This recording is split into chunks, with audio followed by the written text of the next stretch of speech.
Ambiance Afrique. Avec Ambiance. Ambiance Afrique. Allons-y avec notre invité déjà installé sur le plateau d'Africa Radio. J'accueille Mbanick Diop pour parler de la 3e édition d'une cérémonie pour récompenser et célébrer les décideurs africains et de la diaspora. C'est la 3e édition de la cérémonie African Leadership Awards. Merci d'être avec nous, Mbanick Diop. Merci de répondre à notre invitation. Alors, vous êtes multi-entrepreneur originaire du Sénégal. Vous êtes président du mouvement des entreprises du Sénégal, le MEDES. Vous êtes aussi président directeur général du groupe Promo Consulting, vice-président du groupement du patronat francophone pour l'Afrique. Vous êtes aussi à l'initiative des corridors depuis quelques années. Déjà, c'est aussi une cérémonie qui récompense les talents de l'année pour leur performance exceptionnelle. Et vous êtes venu à Paris, donc dans le cadre de la promotion des African Leadership Awards. Vous allez bien ? Bonjour Aïchatou, je vais très bien et c'est toujours un plaisir pour moi de démarrer la promotion donc des Africa Leadership Awards chaque année avec Africa numéro 1 et vous me portez bonheur parce que pour les 2 premières éditions, ce fut de grandes réussites. Donc merci et je suis heureux d'être là en face de vous. Alors, une nouvelle édition qui aura lieu le 2 novembre prochain dans le 17e arrondissement de Paris. Alors, quelles seront les particularités de cette 3e édition, Mbanick Diop ? Oui, pour moi, c'est la consécration. On en a déjà fait 2, très bien réussis, avec énormément de personnalités africaines présentes, des chefs d'État, chefs de gouvernement, les plus grands décideurs économiques, financiers, l'intelligentsia africaine. Oui. Et si vous regardez l'année dernière, il y a eu 10 awards distribués, 10 nationalités différentes.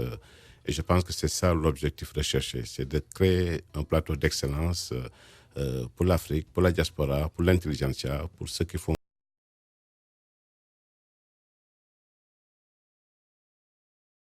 faire éclore aussi des talents, de confirmer des talents et de magnifier l'excellence justement par le travail, par le mérite. Pourquoi le choix de Paris pour cette cérémonie, Mbanick Diop ?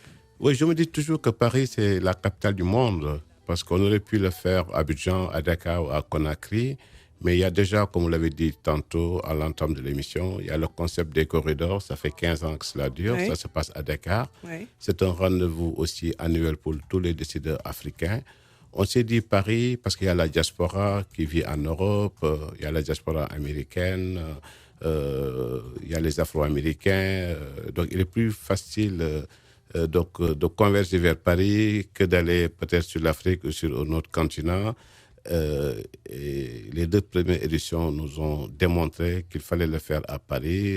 Et comme je l'ai dit dans mes discours, que ce soir, les étoiles africaines brillent dans le ciel parisien. Et je pense qu'il est important. Et depuis Paris aussi, c'est un événement qui est retransmis par plus de 24 pays africains. Oui. Donc je pense qu'il est beaucoup plus facile de l'organiser ici à Paris et puis de faire en sorte que tous les Africains puissent vivre en même temps que nous cet événement exceptionnel. Alors vous êtes un passionné de communication et d'entrepreneuriat. Vous avez étudié à Paris quelques années avant de retourner au Sénégal pour entreprendre. Alors un mot sur la situation des étudiants africains en France. Vous le savez, les droits d'inscription lors de cette rentrée universitaire ont augmenté pour ces étudiants.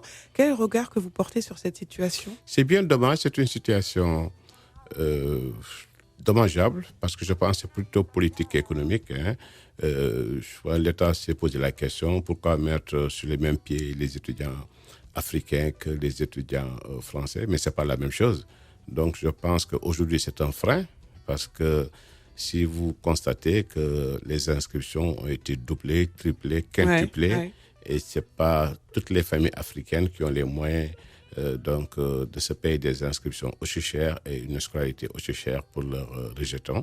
En tout cas, nous le regrettons fortement, mais il y a quand même certaines universités rebelles qui refusent justement d'entériner ou de pratiquer ces hausses.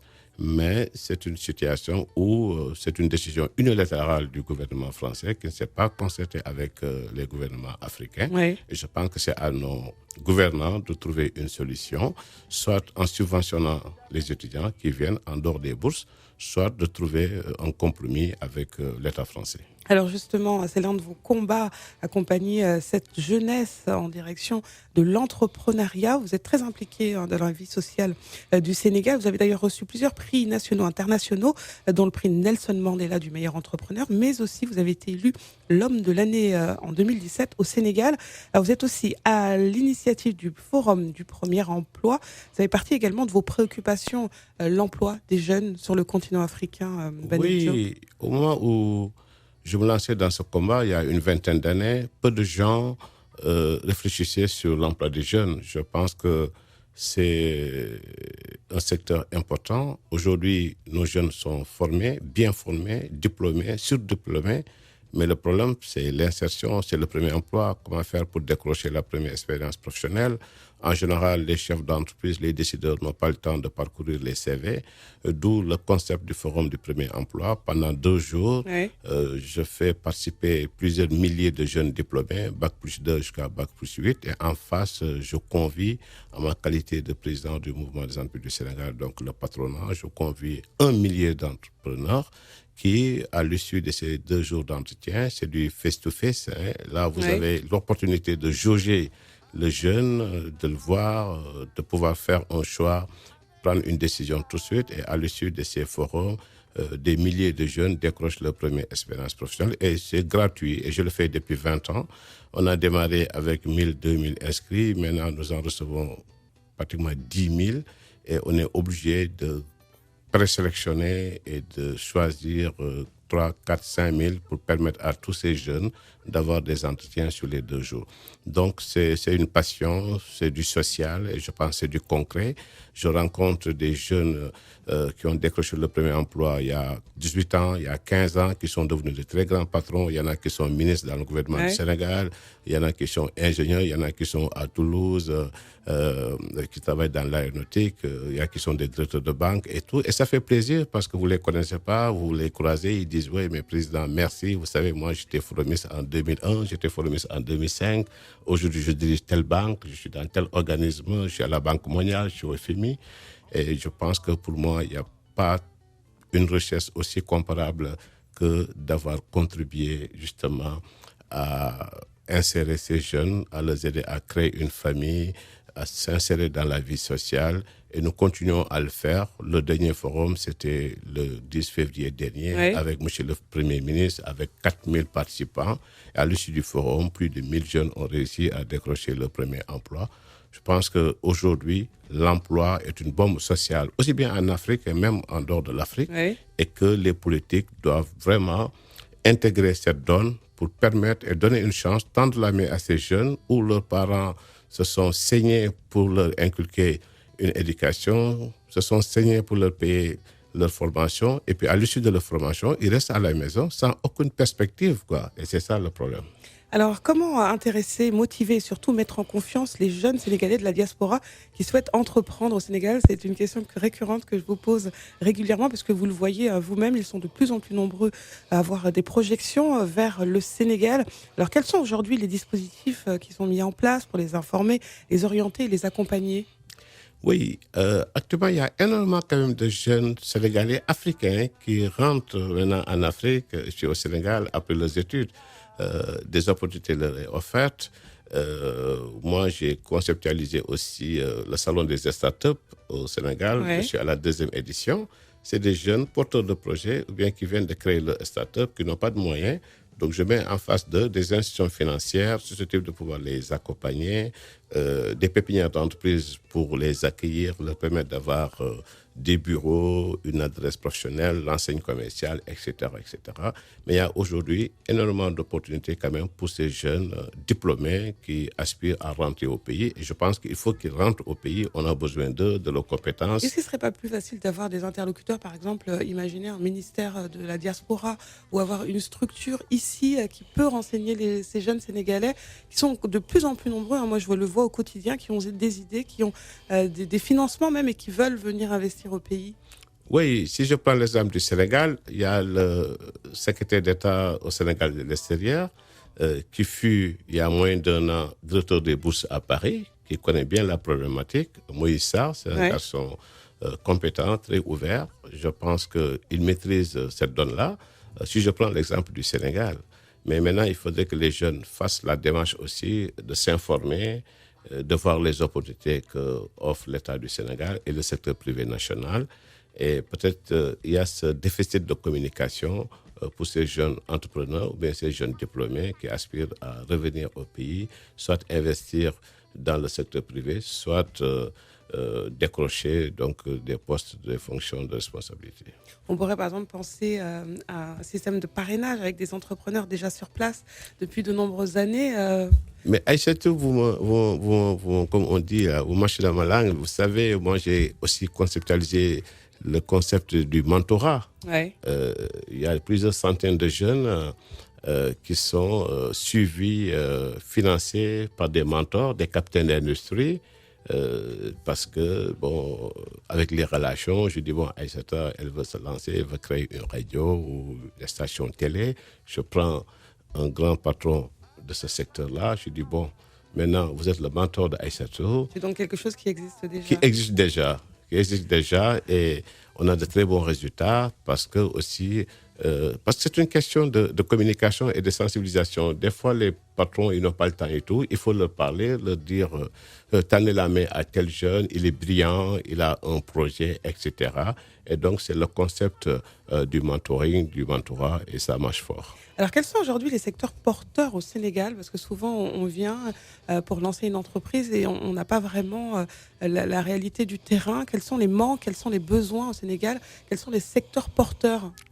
Aujourd'hui, les services, le secteur des services, beaucoup de jeunes entrepreneurs investissent dans les TIC, tout ce qui est numérique. Le tout numérique marche, c'est ce qu'on appelle la nouvelle économie. C'est tout ce qui est économie immatérielle. Il y a aussi le tourisme qui marche très fort. Il y a aussi la restauration. J'ai voyagé hier avec un jeune Sénégalais, Diawara, qui est à Paris, qui est en train de monter une chaîne de restauration rapide à Dakar. Je dois le recevoir aujourd'hui. D'accord. J'étais heureux parce qu'il est venu vers moi dans l'avion pour me remercier, me demander des conseils. Et je lui ai demandé ce qu'il fait. Il me dit, moi, je vis en France depuis une vingtaine d'années et j'ai décidé de me lancer parce que je travaille dans la restauration rapide à Paris. Maintenant, je suis en train de monter une boîte à Dakar. Donc, il y a énormément de secteurs. Il y a aussi l'agriculture. Oui, l'agriculture, oui. Mais il faut aussi peut-être promouvoir l'entrepreneuriat rural, que les jeunes ne se disent pas que, bon, lorsque je suis agriculteur, je suis un paysan. Non, ça s'est modernisé. Donc, c'est un secteur hyper porteur. Et puis, aujourd'hui, le foncier est mis à la disposition de ceux qui entreprennent. Donc, je pense qu'il y a énormément aujourd'hui de secteurs porteurs. Si on parle du Sénégal, pour justement les jeunes qui aspirent à venir créer des entreprises, participer au développement du pays. Alors, vous êtes venu nous parler de la 3e édition de l'African Leadership Award, 3e édition, donc sous le signe de la célébration des talents et des décideurs africains et de la diaspora, un événement qui aura lieu en novembre prochain, le 2 novembre prochain, au Méridien Étoile, dans le 17e arrondissement de Paris.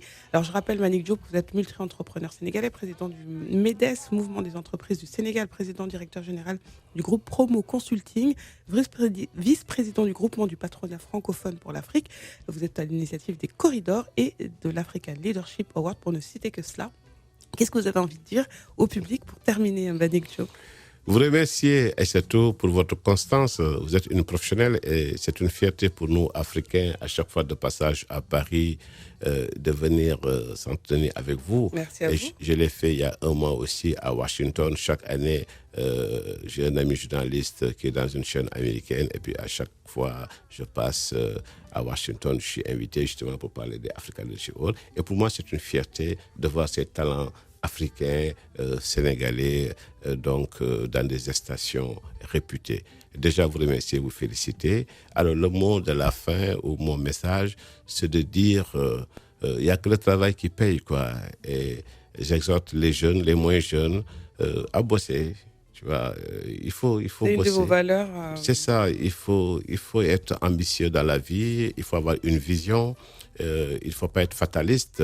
Et surtout, il faut être pugnace, il faut être tenace, il faut être carapacé parce que la vie, ce n'est pas facile et rien n'est jamais acquis éternellement. Chaque jour, c'est un combat et je pense qu'il faut avoir ce mental fort pour dire que je peux, je dois y arriver, je vais y arriver.